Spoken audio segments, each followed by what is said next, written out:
अगाडि फ्रन्ट साइडमा बस्ने दुईजनालाई चाहिँ यस्तो खुट्टा लक गर्ने हो ट्यागको यस्तो खुट्टा अड्काउने प्याडल चाहिँ यसरी बाहिर हुन्छ है त यसरी चाहिँ बस्ने होइन है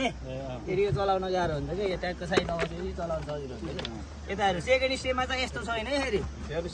सेकेन्ड स्टेपमा के गर्ने भन्दा यहाँ यो गोलो भएको छ नि यहाँ एउटा खुट्टा घुसाउने एउटा खुट्टा पछाडि यति गरेपछि तपाईँहरू पानीमा लगाउनुपर्छ कि खुट्टा लक हुन्छ कि फोटो खिच्ने बेला त्यसरी गर्ने यो लक भएन नि त झरिन्छ है त सुन्नु ल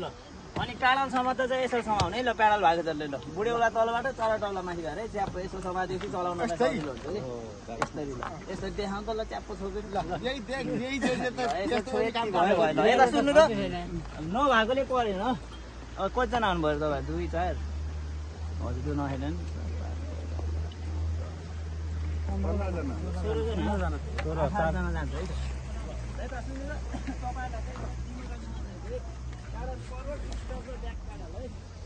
प्याडल फरवर्ड भन्दा के गर्ने भन्दा चाहिँ हजुरको यल्लो भएको छ नि पुरै डुबाएर हल्का साइड गर्नु त अगाडि गोडलाई अगाडि लिङ्क गर्ने यसरी अगाडि पछाडि चलाउने है त फरवर्ड भन्दा है के भन्दा अरे प्याडल फरवर्ड भन्छ अगाडिदेखि पछाडि चलाउनु पर्छ यसरी उल्टै चलाउनु भएन यसो यसो गर्दै यसरी पानीमा चलाउने के पानीमा यो यल्लो भाग पुरै डुबाउने अगाडिदेखि यसरी पछाडि चलाउने के यता सुन्नु स्टप भन्छ स्टप भन्दा चाहिँ ट्याक्क यसरी बस्ने है त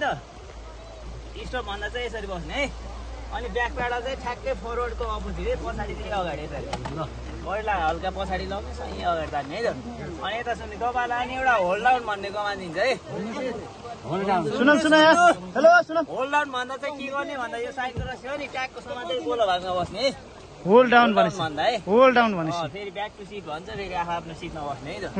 तपाईँ यहीँ हुनुहुन्छ नि एकजना पछाडि हुन्छ कि हजुर अगाडि साइडमा बस्ने कि ल यति नै ल हामीले त्यति भन्दाखेरि भुलजना बस्ने एउटा बोर्डमा अनि यो समाउन त पाइयो नि पानी हालेर यो समाउन पाइयो होइन ल एउटा फोटो खिचौँ